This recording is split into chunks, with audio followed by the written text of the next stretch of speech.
exceptionnelle aujourd'hui. On va recevoir un militaire, un ancien militaire des forces spéciales françaises. Exact. Mais je suis toujours en compagnie de Jimmy Labeuf. Enchanté.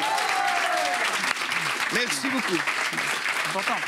Et avec moi, Guillaume Play, messieurs, dames. Merci. Alors, moi j'ai hâte, je sais que ça vous intéresse en plus quand on reçoit des gens, pas forcément des artistes, mais des gens qui ont vécu des choses incroyables. On va accueillir Alex French SAS.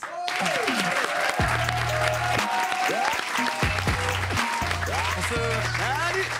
Allez, on peut Je s'asseoir. t'en prie. C'est une chaise. On a un décor très particulier pour cette émission. Tu nous expliqueras à quoi ça sert tout à l'heure. Attention, mets ça bien. Oui, alors ça sert à s'entraîner, tout simplement, parce que ça ne tuera personne. Bon, ancien membre des forces spéciales. C'est ça. Aujourd'hui, tu es patron de CEO de Chiron Solutions. De Chiron, oui, tout court.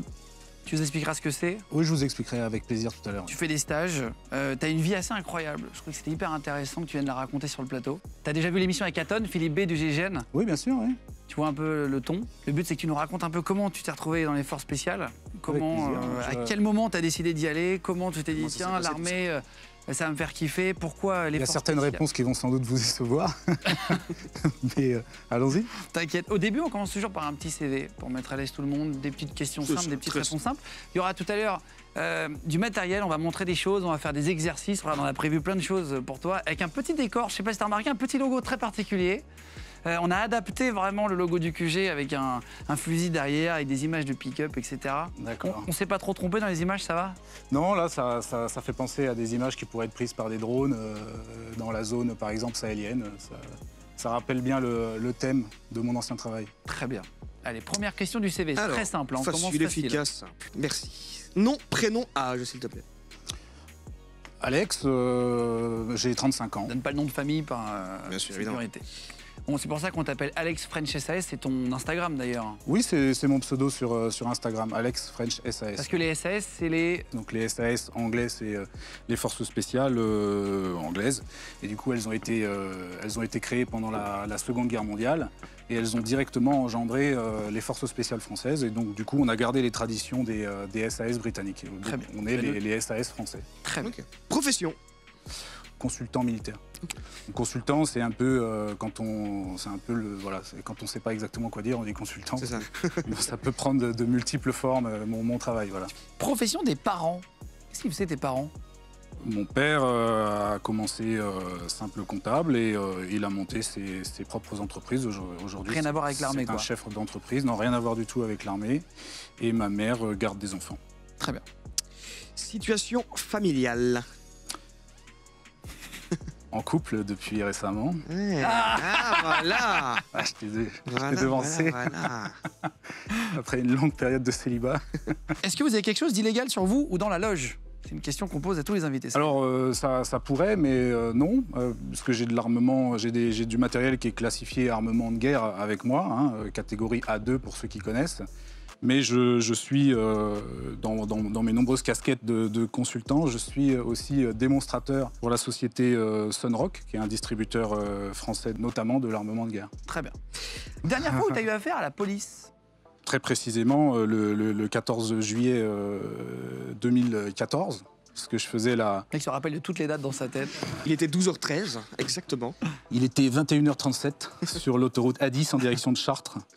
Il faisait nuit. oui, La brume ne m'a pas permis de détecter la voiture de police Ah. et qui m'a pris aux jumelles à 170. Du coup, légitimement, ils m'ont arrêté. Et voilà, s'en est suivi une petite discussion sur où j'allais, qu'est-ce que je faisais. Et du coup, je disais que je venais juste de faire une démonstration de libération d'otages sur les Invalides à l'occasion du 14 juillet. Ça les a intéressés, on a discuté, on a sympathisé, puis finalement, ils m'ont laissé partir.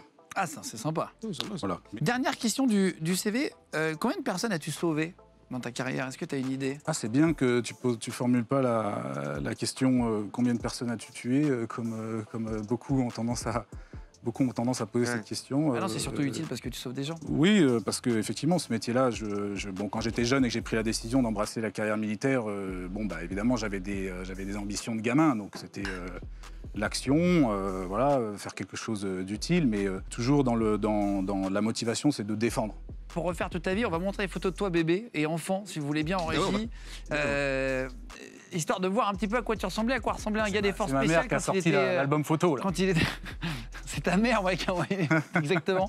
Voilà. Voilà. On voit que déjà, il y a un gabarit. Oui, il y avait surtout un regard un peu... déjà, on sentait que tu pouvais aimer un peu la bagarre, non? Ouais, je sais pas, j'aurais plutôt dit un regard coquin, là. Ouais. Quand t'étais jeune, t'étais un peu bagarreur, t'aimais l'action ou rien à voir?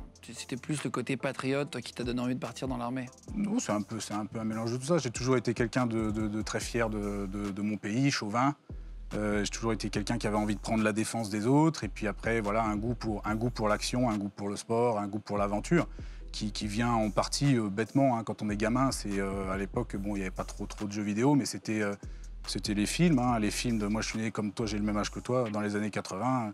Les films Commando, c'était des films avec Schwarzenegger, avec Stallone. Bon, voilà, ça donnait une autre idée de la virilité. Et c'est vrai que voilà, j'avais envie de faire un métier d'action. À l'école, j'ai noté, t'étais en mode bac S, hyper bon en maths. Ouais. Tu voulais tout ce qui est sciences. Moi, je suis le profil énervant en premier de la classe, ouais. Et tu voulais... Mais avec un air de mec déter. Tu te casses la gueule quand même, quoi. Non, je suis un peu... malin. Non, mais parce que j'avais des facilités là-dedans. Après, par contre, c'était absolument une catastrophe dans d'autres matières, notamment les langues. Et j'ai toujours eu des problèmes de lecture.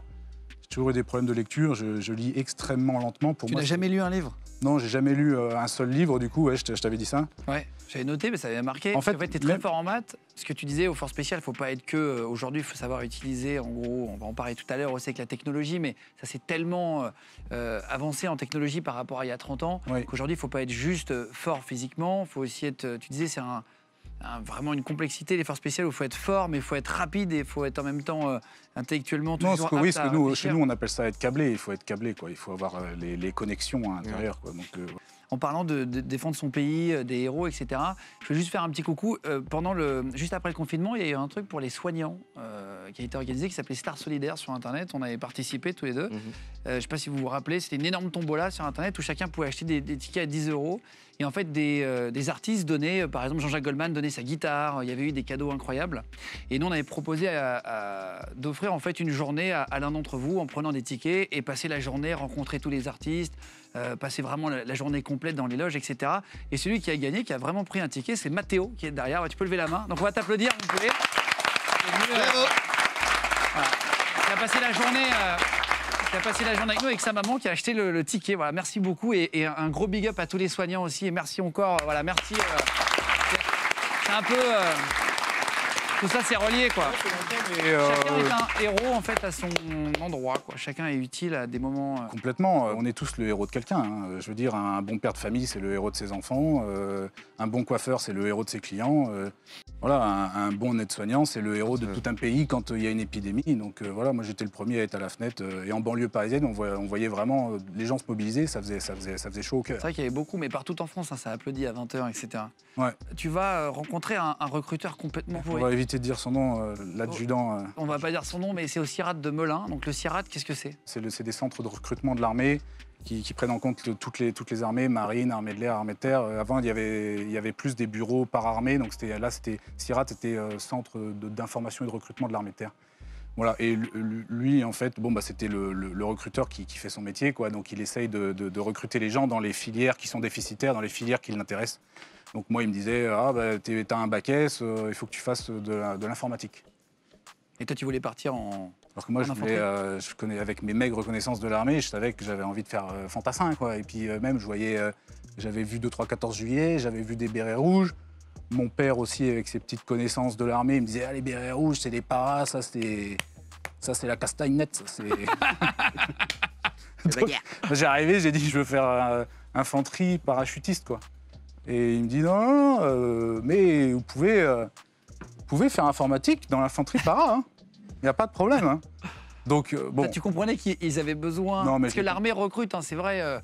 On le voit, il y a des campagnes d'affichage encore juste devant le bâtiment. Tout de suite. Mais, Ils ont besoin de tous les postes. Et si on revient sur ce qu'on disait avant, c'est chacun apporte sa pierre à l'édifice dans l'armée. Il n'y a pas besoin que d'opérateurs des forces spéciales. Il n'y a personne derrière dans les drones. Tout le monde est utile, tout le monde est le héros à son niveau de son pays, en fonction de son métier, s'il le fait bien.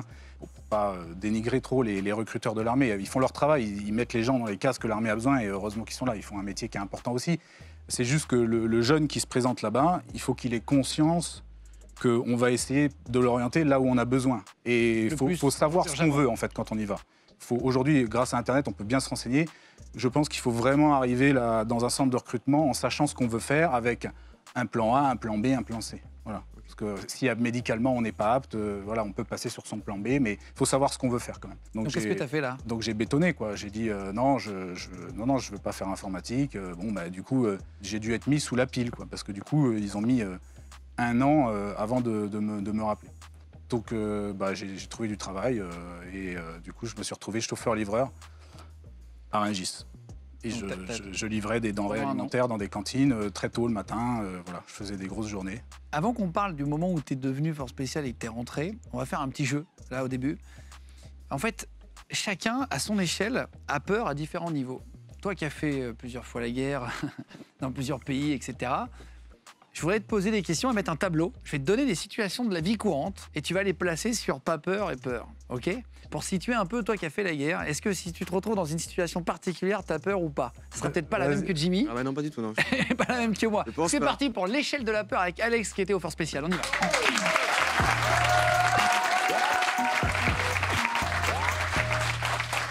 Alors, je vais te mettre là-bas. Mais tu te mets au niveau de la peur. On va te filer des pancartes qui représentent des situations, d'accord? Tu vas nous dire si... Ah oui, il y en a un paquet. Oh merde, un mec qui fait... Oh pop, c'est pour rire. Voilà, monsieur. Alors, un scorpion. T'as qui été beaucoup de fois dans le désert. Est-ce que, honnêtement... Il paraît que c'est les plus petits, les plus dangereux. C'est vrai ou pas? Non, c'est pas les petites bêtes qui font peur aux grosses bêtes, donc... Très bien. Ouais. Être parachuté dans une zone dangereuse et hostile. Ah, quand même, ça, c'est quand même assez effrayant. D'accord. Draguer une fille. Draguer une fille, non, pas peur, ça c'est... C'est dans mes cordes. C'est quand? Ça va, ça va. Est-ce que tu as peur de la mort? Pas peur de la mort, mais qui n'a pas peur de la mort? La mort... Je me garde une réserve parce que je sens que vous m'avez réservé des surprises encore. Garder un bébé seul. Garder un bébé seul, ma maman... c'est pas facile, hein. Ouais. Ma maman garde des enfants depuis que je suis petit, j'ai l'habitude des enfants, non, ça me fait pas peur, mais je dirais que c'est quand même un peu plus effrayant qu'un scorpion. Être nu face à une fille. Non, On a mis toutes les situations de la vie qui pouvaient arriver. Il y a des garçons, ça leur fait peur. Le mariage. Le mariage? Oh non, ça c'est... Maintenant que j'ai trouvé la bonne... Oh là là. Allez, c'est quand même de l'engagement. Est-ce que les beaux-parents, c'est un truc qui peut te faire peur avant de rencontrer des beaux-parents quand tu tiens à la fille? Non, du tout, du tout. Je suis quelqu'un de plutôt sociable. En général, j'arrive bien à m'entendre avec les parents. L'échelle est pas assez grande. On va les coller les uns sur les autres, sinon... Ouais, tu les fixes, voilà. Les attractions à sensations fortes. Non, j'aime bien ça. Après, on parle pas à un mec qui a souvent peur non plus. Hein. Oui, j'aime bien ça. Après, problème, hein. C'est marrant qu'on parle de la peur parce que pendant longtemps, j'étais quelqu'un qui disait qu'il avait peur de rien. Alors, en fait, c'est pas qu'on a peur de rien, c'est qu'on gère très très bien sa peur, en fait. C'est ça la nuance. Les talibans.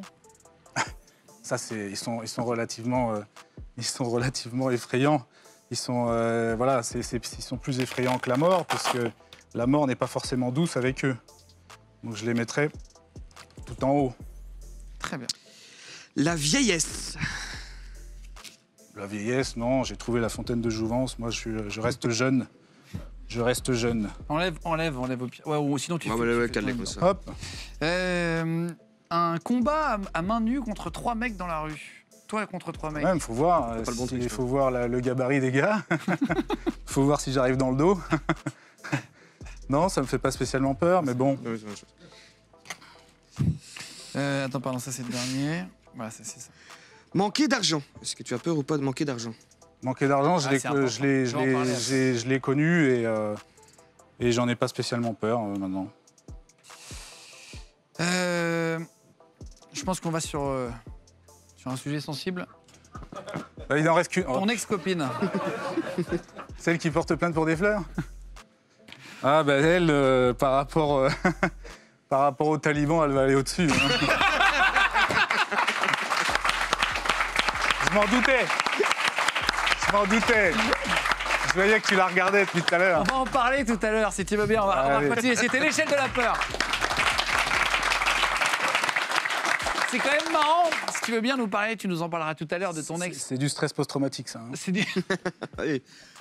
On s'était arrêté avant le tableau. Tu disais que tu étais à Rungis à cette époque-là, que tu avais fait livreur, que tu avais appris finalement, que tu avais aimé ce métier, etc. Comment tu as appris que tu étais accepté à l'armée? Comment ça s'est passé? Le fameux adjudant qui m'a finalement appelé et qui m'a dit c'est bon, bah écoute, voilà, en gros, t'as gagné, t'as pas voulu ma place d'informatique. Et un an après, il m'a appelé, il m'a dit c'est bon, tu es pris. À Saint-Mexan, comment ça s'est passé du coup? Tu découvres la rigueur militaire? Alors, pour moi, c'est tout nouveau, quoi. Les internats, la discipline militaire, faire son lit au carré, ses draps pliés en batterie au bout du lit, se lever à 5 h pour être prêt à 6 h 30, pour partir en chantant à la cantine, pour avoir finalement 10 minutes pour manger. Donc ça, c'est des trucs que j'ai eu du mal à me fondre dans le moule parce que j'y étais pas tout à fait préparé. Et c'est vrai que le premier mois, en jeune homme fragile que j'étais à l'époque, j'ai pensé à abandonner. C'est vrai, regardez une photo d'Alex à l'époque, vous dire, c'était pas du tout le même gabarit. Hein. C'est marrant parce qu'on te reconnaît à peine. Hein. C'est vrai. Et ça, c'était donc à ton arrivée, donc comme quoi, il n'y a pas que des mecs qui arrivent hyper costauds à l'armée. Ah non, du tout. Bah après, c'est des jeunes hommes, donc on peut rentrer à partir de 18 ans. À 18 ans, on n'a pas tout à fait fini sa croissance. Moi, j'avais fini la mienne en hauteur, j'avais pas tout à fait fini la mienne en largeur. Et du coup, bon bah voilà. Après, ça n'empêche que j'étais quand même physiquement préparé. J'étais très bon en course à pied. J'étais très bon en course d'orientation, surtout si on a l'occasion d'en reparler. Après, c'est un sport que je conseille vraiment. Et j'étais plutôt bon un peu en tout, musculation, poids de corps, escalade, un peu tout, alors, natation. Mais j'étais pas aussi costaud, quoi. Qu'est-ce que tu as appris qui t'a servi en mission? Est-ce qu'il y a un cours où tu te dis, putain, en fait, tu sais, parfois à l'école, on a des cours, voilà, ça c'est toi aussi. Ah, mais derrière, on dirait qu'ils ont des casseroles sur la tête, tu vois. C'est un képi. Donc, on apprend vraiment tout. Après, on commence à la base. Hein. L'armée, c'est pas on arrive et on prend directement un fusil et on court tout droit vers l'ennemi. Non, il y a quand même plein de choses à apprendre. Ça commence par la discipline. Donc voilà, je parlais du lit au carré. Il y a l'ordre serré, on apprend à marcher au pas. Voilà, c'est la discipline qui rentre. Ensuite, on apprend tout un tas de compétences techniques, voilà, connaître les radios, connaître les cartes. Puis la difficulté se corse au fur et à mesure et c'est de plus en plus physique et c'est de plus en plus difficile. Et là, on va aller dormir dehors, on va aller marcher la nuit. C'est très progressif, c'est bien foutu quand même. Hein, l'armée française, c'est une entreprise qui existe depuis un petit moment. Et donc les process de formation sont quand même plutôt en place. Tu avais une question? Oui, il y en a beaucoup qui abandonnent ou pas? Oui, il y en a beaucoup qui abandonnent. Oui, il y en a beaucoup qui abandonnent. Alors, pas spécialement à Saint-Mexan. Il y a des phases de ma formation où il y a jusqu'à un taux d'attrition jusqu'à 70%. D'accord. Et puis là, non, on va dire que là, il y a un bon 20% qui disparaît à ce moment-là. Sachant que c'est des gens quand même qui ont déjà été sélectionnés avant. Hein. Et donc, tu arrives à la fin de l'année, tu arrives premier du classement général, mais sans les bonifications. Alors, oui, c'est ça, exactement. Donc, tu arrives troisième avec les bonifications. Avec les bonifications, il y a des mecs qui me passent devant et justement, je regrettais d'être nul à l'école en anglais parce que les mecs qui ont des bonifications devant, en fait, ils ont passé des niveaux de langue. Comme moi, vous savez pas ce que c'est qu'une bonification, c'est voilà, il y a des épreuves en fait qui permettent de gagner des points supplémentaires. Si par exemple tu parles bien anglais, si par exemple. Voilà, c'est ça. Il y a un mec qui m'est passé devant parce qu'il avait un diplôme de brancardier secouriste dans le civil, ça lui faisait un plus sur sa moyenne. Et qu'il était aussi élève-chef, c'est un peu délégué de la classe, quoi. Il était élève-chef bataillon, et moi, au début, je suis arrivé là-bas, je savais pas du tout que ça allait donner une bonification à la fin. Donc lui, ça l'a fait passer devant moi. Et il y en a un autre qui est passé devant moi parce qu'il avait une bonification en anglais, il avait un petit niveau, ça lui avait donné un bonus sur sa moyenne. Il n'y avait que 2 places, donc toi, tu étais troisième. Voilà, alors moi, j'ai trouvé malheureusement à l'extérieur du je me suis troisième, il y avait que 2 places pour les forces spéciales. Et par chance, là pour le coup, le deuxième était inapte parachutiste médicalement, à cause de ses yeux.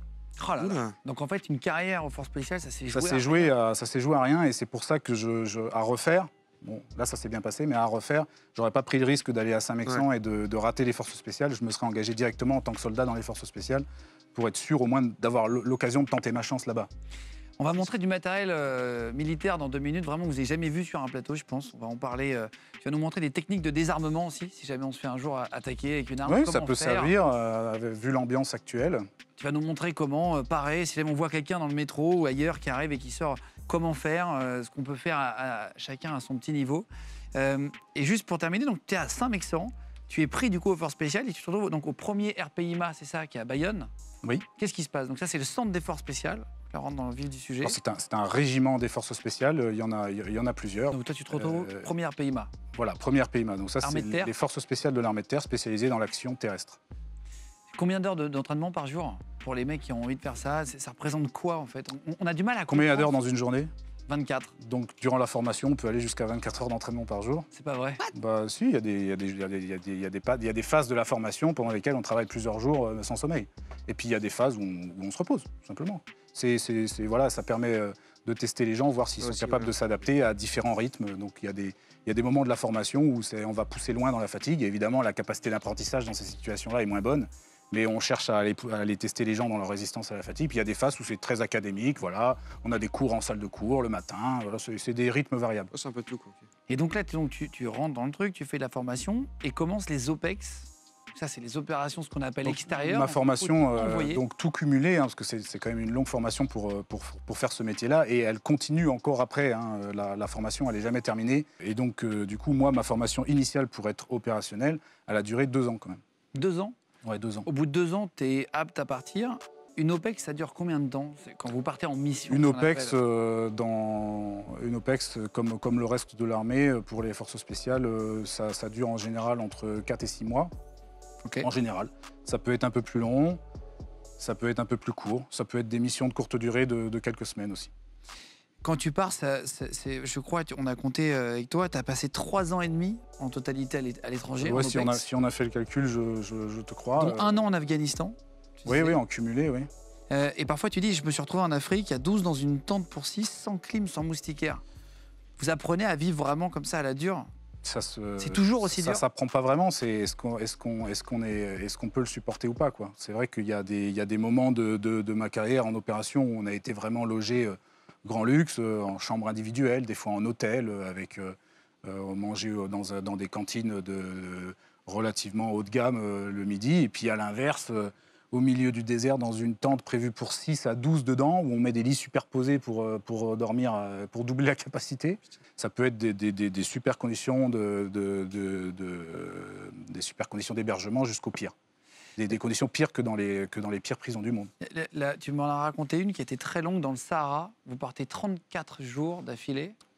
Ça porte un nom, ça? Oui, nous on appelle ça une nomado. Donc c'est une nomade. Vous dormez jamais au même endroit, c'est ça? Voilà, donc on se déplace en permanence. Donc là, c'est une opération extrêmement longue. Je pense que depuis la Seconde Guerre mondiale, il n'y a jamais eu une nomado dans le désert aussi longue. On est resté 34 jours à traquer des terroristes dans le secteur en compagnie d'une armée locale, c'était l'armée mauritanienne. Et comment vous vous ravitaillez? Comment vous buvez de l'eau? Parce qu'il faut quand même une sacrée quantité quand tu as un régiment pendant 34 jours. Alors, comme je te l'ai dit, vu que ça n'avait pas été fait depuis très longtemps, on a été un petit peu des crash tests, un petit peu. Donc du coup, on a fait notre expérience. On s'est dit qu'avec 6 litres d'eau par jour, ça allait passer. C'est pas passé du tout. Et donc on est passé à 10 litres. Pour se laver, plus pour boire, plus pour cuisiner? Alors se laver, on se lavait pas. On ne gaspillait surtout pas d'eau potable pour se laver. Tu te lavais pas pendant 34 jours? On se rafraîchissait. C'est plus important de boire que de se laver. Bien sûr, on se rafraîchissait un petit peu dans les parties, les aines, voilà, sous les aisselles, la nuque, les pieds. Les parties qui se salissent le plus vite et dans lesquelles les bactéries peuvent se développer, se rafraîchissaient un petit peu, voilà, à intervalles réguliers, surtout quand on mettait la main sur de l'eau qui n'était pas potable, de l'eau de pluie qui n'était pas forcément potable, on l'a récupérée pour se rafraîchir un petit peu.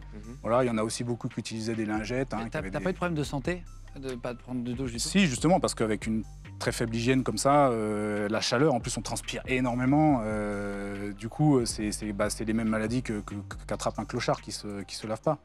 Donc c'est des maladies de peau. Moi j'avais chopé, comme beaucoup d'autres, la bourbouille. C'est un nom de maladie du Moyen-Âge. Oui, non, mais c'est ça, c'est une maladie du Moyen-Âge. Hein. C'est des bactéries à cause de la sueur qui macère, qui se développent sur la peau et ça fait des plaques rouges qui brûlent, qui grattent. On va montrer des photos. Je crois qu'il y a des photos en 4x4 dans le désert, si vous pouvez les mettre en régie pour montrer un peu et qu'on imagine un petit peu. Voilà. Ça, c'était toi, ça, non? C'est les véhicules dans lesquels, voilà, c'est notre maison pendant, là, pour le coup, c'est notre maison pendant 34 jours. Là, c'est pas mes véhicules, mais c'est les véhicules de mes collègues. Très bien. Deuxième photo, si vous voulez bien, je crois qu'on a plusieurs. Là, c'est toi en haut, là? Ouais, c'est moi en haut, ouais. Toi, t'as la grosse mitrailleuse? Ouais, je suis le plus balèze.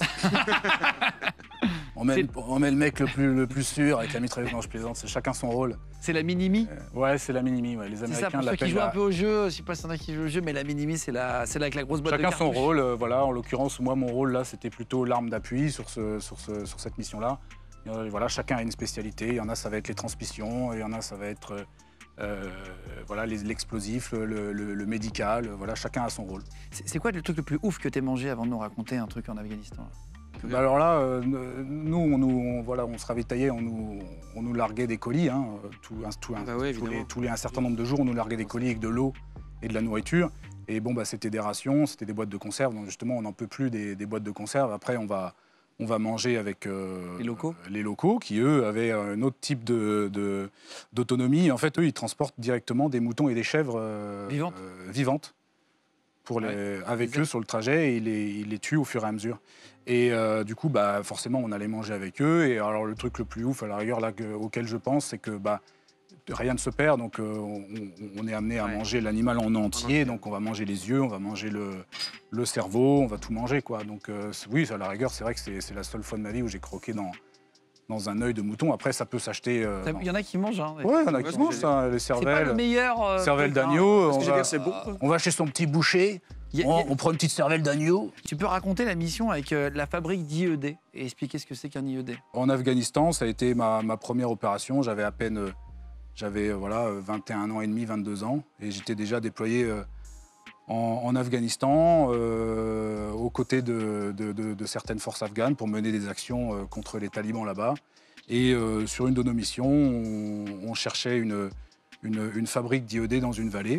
Donc, c'est des fabriques d'explosifs artisanales, en fait. Hein. Donc, on cherchait ça dans une zone, donc gros déploiement, mais vallée très très large. Donc, le dispositif était relativement étalé. Et bah, bingo, c'est tombé sur moi et mon équipe. Et on a, dans un petit village, on a trouvé la maison en question.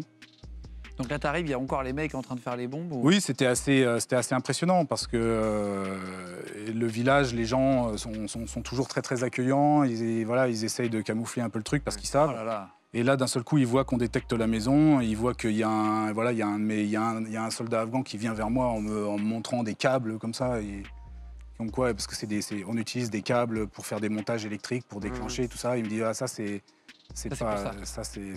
pour ça. Putain. Et donc on part pour fouiller la maison et bingo, on a trouvé de quoi fabriquer de l'explosif artisanal. Il n'y avait plus personne dans la maison? Non, et là d'un seul coup l'ambiance, ce qui est impressionnant, c'est que l'ambiance dans le village, là tout le monde rentre chez soi, tout le monde ferme les volets. Là tu sais que ça va partir? Ouais. Et donc là, je passe la communication à la radio.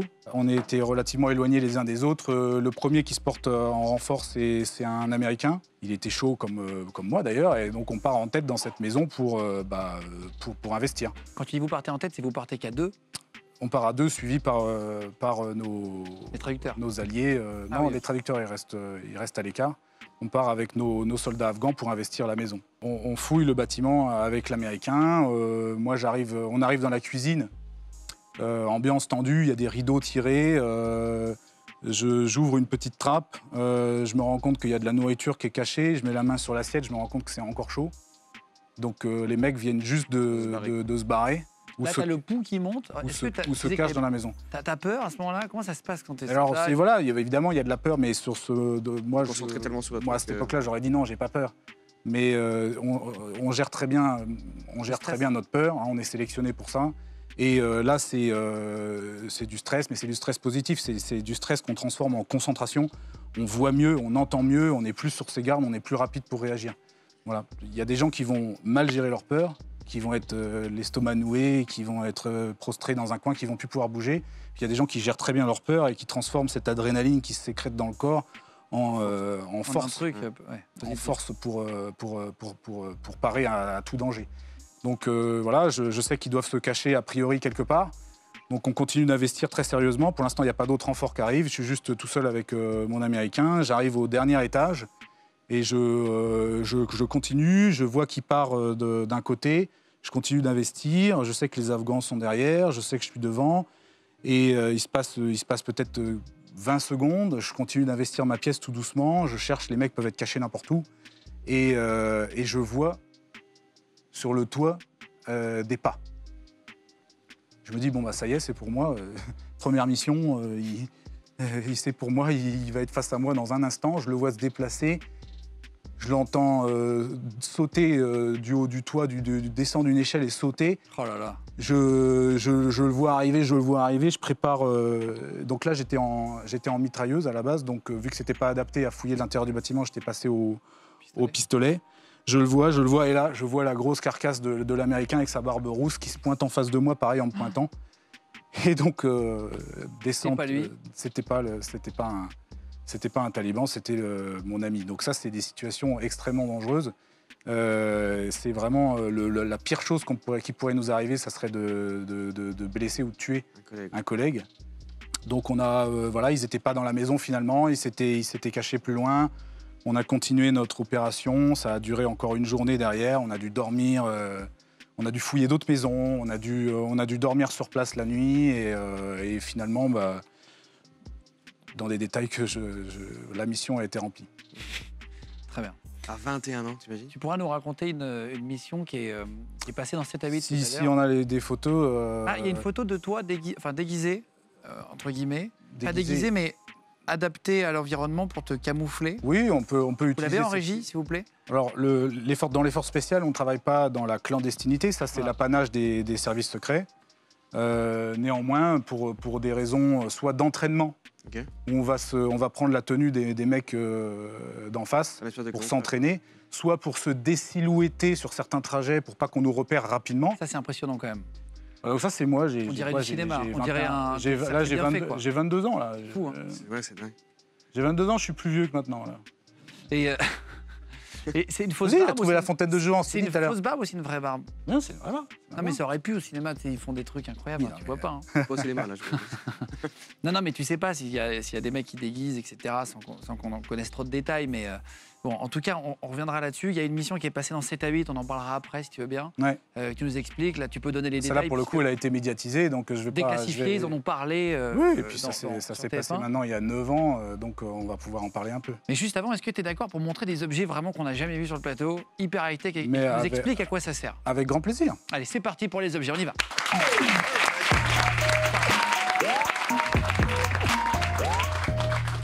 Alors, c'est vraiment exceptionnel de voir ce qu'on va voir. J'ai jamais vu, moi, sur un plateau, je crois pas. T'es jamais allé en boîte de nuit ? Si, mais ça, j'ai déjà vu, ça, non. Ça va être compliqué de filmer de manière vraiment correcte ce qu'on va vous montrer. Je vais essayer de vous le faire vivre avec un portable, avec une lunette aussi nocturne, etc. Mais explique-nous ce que c'est déjà ce premier objet que tu as dans la main. J'ai amené différents dispositifs à utiliser de jour. Ouais. Donc, ce que tout le monde connaît, des bâtonnets lumineux que vous pouvez retrouver en boîte de nuit. Donc, ceux-là, ils se craquent et ils génèrent de la lumière. Est-ce qu'on peut baisser la lumière sur le plateau juste 2 secondes pour vraiment montrer ? Voilà. Tiens, on va baisser. Voilà. Je vais le prendre. Tiens, vraiment, baisse, vraiment. Ça permet de signaliser des choses selon les différentes couleurs. Il y a différents codes. On va pas s'étendre là-dessus, mais il peut y avoir des rouges, des verts, des blancs. Il y a des petits dispositifs comme celui-là Tiens, tu peux rallumer du coup. Qui peuvent se mettre à la ceinture, comme ça. Sur son arme, on peut en sortir un, le casser et le faire tomber par terre. Alors, à quoi ça sert de mettre ces petits trucs signaliser différentes choses. Ça peut être signaliser un passage pour qu'on a peur de ne pas retrouver. Ça peut être signaliser une pièce dans laquelle on ne doit pas rentrer pour guider des gens qui ne sont pas passés par un itinéraire et on n'a pas les moyens de les attendre sur l'itinéraire. On peut leur mettre un chemin comme ça. De scialume. Ça s'appelle des scialumes. Donc ça, c'est des vrais objets que vous pouvez utiliser, etc. De jour et également, évidemment, on a toute une panoplie de lampes et de lasers. Laser classique, laser vert en général, l'armée A. Voilà, alors avant, il y avait des générations qui étaient rouges, mais selon la couleur des endroits dans lesquels on allait opérer, notamment des endroits désertiques, le rouge, sur des endroits de sable, tout ça, on les voyait pas bien. Et du coup, Il fallait mieux aujourd'hui, du vert. principalement, c'est surtout des lasers verts qu'on voit, qui se détachent mieux dans le décor. Donc là, les deux objets que tu montres sont, on va dire, entre guillemets, classiques quand vous les voyez comme ça. C'est-à-dire une torche lumineuse, tout le monde en a déjà eu une lampe, et tout le monde a déjà vu un laser. Évidemment, ça peut se monter sur des armes et être réglé avec pour guider le tir, par Mais exemple. ils ont quelque chose de très particulier, ces deux objets. Voilà, ces deux objets, ils ont des modes Que là, moi, j'avais jamais vu avant, en tout cas. dans lesquels, cette fois-ci, on va rien voir. À l'œil nu de jour, Là, t'es clair, là. là, Regarde, vers la caméra, si tu veux bien. là, j'ai clair. On voit bien. Là, moi, je vois rien. Comme Voilà, on voit rien. Et là, c'est bon. pareil, si je change de mode sur ce laser, Là, il y a plus j'allume de laser. et là, on voit absolument. Alors qu'en fait, il y a le laser et il y a la lumière. Alors, vous l'avez compris, à quoi ça sert tout ça? Dis-nous, Jamil, c'est pas sorcier. Et oui, à quoi ça sert les enfants? Alors, ça sert à être utilisé avec des jumelles Ça, c'est ton vrai casque. Hein. de vision nocturne. Oui, c'est mon vrai casque. C'est pas que un j'utilise. faux pour... Non, c'est un vrai casque balistique qui est en polyéthylène composite. D'accord. D'accord, c'est une matière composite et qui peut arrêter les balles. Alors, qui va pas les arrêter avec une incidence zéro, parce qu'il faudrait des casques beaucoup plus lourds et ça serait trop contraignant pour le genre de mission que je fais, qui nécessite d'avoir une bonne mobilité. Mais c'est des casques qui vont être capables, sous certaines incidences, de dévier les balles, Faire voire ricocher un peu, quoi. voilà, soit les faire ricocher directement, soit avec cette matière composite qui est tissée, qui est sous forme de fibre, qui permet de guider la balle et lui faire perdre de la vitesse et l'empêcher de rentrer à l'intérieur et de la guider vers l'extérieur. Qu'est-ce que tu as sur le cas? Je vois que tu as plein de trucs là qu'on ne connaît pas. Avant d'expliquer les lunettes. Du coup, évidemment, ça, c'est les lunettes de de vision nocturne qui vont permettre de voir toute lumière éteinte, qui vont permettre de voir la nuit, qui vont intensifier la lumière résiduelle. Et c'est un objet lourd. C'est un objet interdit. Hein. Cet objet-là, vous ne pouvez pas l'acheter. C'est vraiment réservé aux militaires. C'est considéré comme de l'armement de guerre. Ça peut s'acheter sous forme de monoculaire, mais qui ne pourra pas se monter sur un casque. À partir du moment où ça se monte sur un casque, c'est fait pour faire la guerre. Alors, qu'est-ce que c'est le truc derrière le casque? À l'arrière, est-ce que tu peux le montrer à la caméra, si tu veux tout bien? simplement On voit bien. Ce qu'on appelle c'est un contrepoids, basiquement. Donc, si j'en avais pas, Ça se penche, simplement ouais, se cracher, vous voyez, Et naturellement. t'aurais mal au comme cervical ça. au bout d'un moment. Et ça me ferait pencher la tête vers l'avant et ça me ferait un énorme effort sur mes cervicales. Donc, du coup, on va accrocher ce genre de dispositif derrière et qui va rééquilibrer le casque. Donc l'idéal, c'est que ça pèse à peu près le même poids que la vision nocturne. Qu'est-ce que c'est que ce carré noir? Alors il y a des petits carrés noirs qui sont disposés un petit peu partout, comme ça. Ce sont des vous voyez, quand on va sur l'autoroute et qu'il y a eu un accident, on met son gilet fluorescent jaune. Oui. Hein, et comme ça, les phares des voitures réfléchissent la lumière et on risque pas de se faire écraser. Et ben là, ça sert à éviter que ses collègues nous tirent dessus. Donc en fait, c'est des petits patchs qui vont réfléchir la lumière, mais uniquement la lumière... Dans les lunettes. La lumière invisible, qu'évidemment vous n'avez pas encore vue, parce qu'elle est invisible, mais qui va se réfléchir dessus. Et si jamais on éclaire, on vise quelqu'un qui a des petits patchs comme ça sur lui, disposés à des endroits précis, puisque du coup ça sert à se signaliser au sein du groupe, on va les mettre à des endroits précis, ça permet de se dire « Ah non, je vise un ami », ça réfléchit la lumière invisible que je vais voir uniquement avec mes visions nocturnes, on va vous montrer après. Et voilà, c'est le même principe que de mettre un gilet jaune pour aller sur la route avec un accident. Quel est cet objet dessus? Alors ça, c'est une balise infrarouge qu'on peut aussi ajouter sur le casque, qui va émettre une lumière soit permanente, soit stromboscopique, et qui, pareil, là je l'ai allumée, vous la voyez pas, mais elle est allumée. Dans les lunettes, on voit, ça fait un énorme flash. Que dans la lumière. Ça permet de voir où sont ses potes, quoi. Et donc ça permet encore d'identifier un ami. D'un ennemi. D'un ennemi. Alors les lunettes, explique-nous, si tu veux bien. Alors, les lunettes. Donc, Ce qu'on va faire, c'est que tu vas nous expliquer, tu vas les mettre en position, là, si tu veux bien, pour nous montrer. Moi, j'ai l'équivalent ici. Je vais mettre un portable qui est branché à un câble, à la régie, comme ça vous allez pouvoir voir de chez vous. Je vais le mettre en mode vidéo et je vais le mettre en fait à l'intérieur et vous allez pouvoir vous rendre compte dans le noir. On va laisser l'écran allumé dans un premier temps pour que le public puisse voir. Après, on va éteindre complètement, absolument toutes les lumières. Et vous verrez, vous, à l'image, qu'on arrive à voir, on est d'accord, quasiment presque comme en plein jour avec les nouvelles technologies. c'est ça. Donc c'est une vraie avance par rapport aux C'est une terroristes. vraie plus-value par rapport à celui qui en a pas, Il n'y évidemment. en a pas, évidemment. Donc, j'installe mon casque comme un casque classique. Déjà, tu fais beaucoup plus peur comme ça. Et je viens basculer et ajuster la position des binoculaires sur mes yeux. Là, je vais allumer et là, ça y est, je peux commencer à vous voir. Voilà. Est-ce que vous pouvez montrer à l'image, s'il vous plaît, en régie, je ne sais pas si c'est possible de rebasculer l'écran, dans l'écran géant. Voilà, c'est bon. Là, on voit, bon, ça sera plus fluide, vous voyez plus fluide chez vous, mais ça nous permet déjà d'avoir un retour. On comprend ce qu'on peut voir, voilà. Est-ce que, du coup, maintenant, on voit le logo du QG là-bas, etc. Est-ce que maintenant, vous pouvez éteindre la lumière sur le plateau, les amis, en laissant juste l'écran géant, si c'est possible. Voilà. Là, ça va être assez fou. Vous voyez, c'est toujours pareil. Et là, je vais enlever maintenant le cache. Voilà. Et là, vous vous rendez compte que moi, je vois toujours pareil. Sauf que là, il y a encore l'écran géant. Est-ce que tu peux couper l'écran géant? Voilà. Et là, ce qui est très impressionnant, donc là, je vous montre, pour comme ça, vous pourrez voir l'émission. Voilà, là, vous voyez Jimmy. Voilà. Salut. Jimmy dans le noir, tout le public dans le noir, etc. Machin. Bonjour, mademoiselle. Bonjour, monsieur. C'est assez fou, en fait, de voir les trappes, etc. Alors qu'en vrai, si je filme avec le téléphone normal, on voit quasiment pas grand-chose, quoi. Voilà. Et donc là, on voit les cialumes au sol. Hein. Est-ce que tu veux nous montrer, Alex, ta lampe torche infrarouge? Voilà. Là, il est en train de filmer. Regardez, je décale le téléphone. Là, il y a le laser en vrai. Et il va mettre le laser en infrarouge. Voilà. Là, il est en infrarouge. Regardez, on le voit plus. Et là, on le voit. Toi, tu vois, toi? Ouais, moi, je le vois. Et là, voilà, il faut vraiment le mettre dans la lunette. Ça permet... Je ne sais pas si c'est très clair. Je ne sais pas si on voit Jimmy, mais... Voilà, il est en train de viser Jimmy au niveau du cœur. Regardez, là, on ne le voit pas du tout. Ah, mais non. C'est-à-dire qu'il n'y a rien. Voilà, là, on voit très bien sur le téléphone. Ça me permettra de faire un montage clair. Et là, il le met dessus. Voilà. Et là, si tu l'éclaires avec la lampe torche dans le visage, voilà. Là, il est en train de t'éclairer la gueule, mais c'est énorme. Non, mais attends, c'est magnifique. On voit rien en vrai. Mais comment c'est possible? Non, mais franchement, c'est incroyable, ça. Attends. Ah, tu m'éclaires, là? Là, je te vise la tête et je t'éclaire. Putain, c'est fou. Ça, c'est incroyable. Voilà, il n'y a rien. Hein. On voit dans le noir, tac, je décale, rien. Voilà. Et là, il t'a mis le laser sur le front. Non, mais vous voyez ou pas le public? Regardez de ce côté-là. Merde. C'est compliqué. Regardez derrière Alex. Regardez derrière Alex, Jimmy. C'est pas devant. Regarde. Et là, maintenant, mets-lui le laser. Là, il est en train de l'éclairer. Et là, il met le laser. C'est incroyable. Merci beaucoup. Hein. On peut rallumer.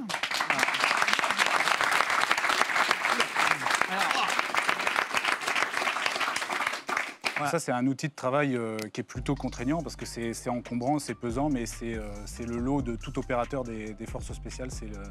Vous êtes obligé de garder ça combien de temps parfois sur la tête? Aussi longtemps que dure l'opération. Ça peut être de 30 minutes à 24 heures. Ça t'est déjà arrivé de rester 24 heures avec ça sur la tête? Bon, il y a le soleil qui se lève normalement. Non, mais le casque, tu gardes parfois le casque 24 heures d'affilée? Le casque 24 heures d'affilée, oui, c'est possible. Oh les visions nocturnes, on va les garder le temps que la luminosité l'exige. Combien du matériel militaire, une fourchette de prix, combien ça coûte un truc comme ça là? Alors, combien t'as sur ton PEL Je sais pas. Alors, du coup... grosso modo, hein. Ça, en gros, la vision, le binoculaire, ça va valoir 14-15 000 euros. 14-15 000 euros les lunettes. Ouais. Et donc en fait, c'est le matériel militaire en même temps, c'est normal que ça coûte cher, c'est pas fait pour tout le monde, quoi. Voilà, la particularité de cela, c'est qu'on peut scinder le binoculaire en monoculaire et le monoculaire, on peut directement le monter sur l'arme. Ah oui, pour voir la lunette en fait de nuit. Voilà. Très bien, merci beaucoup pour les objets. C'est vrai qu'on l'a jamais vu ça sur un bateau. C'est parce qu'il y a plein de gens qui ont envie de partir dans l'armée, là, qui se cherchent professionnellement. Tu sais, moi, quand j'avais 16 ans, je me suis posé la question aussi, etc. T'as toujours rêvé de voir dans le noir? Non, mais c'est hyper intéressant de savoir un peu ce que vous y faites. Alors tu me suis? C'est des trucs toujours un peu, pas opaques, mais on ne connaît pas exactement pour les bonnes raisons, d'ailleurs. Tu m'avais raconté beaucoup de missions, de choses que tu pourrais raconter, etc., sans donner de secrets d'État, etc., mais des trucs de missions hyper intéressantes. Est-ce que tu serais d'accord de revenir la semaine prochaine, qu'on se fasse 2 émissions avec toi, parce qu'on n'a pas le temps de tout finir, là? Ça vous intéresse tant que ça, ce que j'ai raconté? Ça nous intéresse tant que ça. Ben, avec grand plaisir. Bon, bah rendez-vous la semaine prochaine, on refait une deuxième exceptionnelle avec Alex Francesches, qui est des forces spéciales, il va nous raconter l'émission, etc. Rendez-vous la semaine prochaine dans le sujet, toujours avec Jimmy et toujours avec le public. À la semaine prochaine.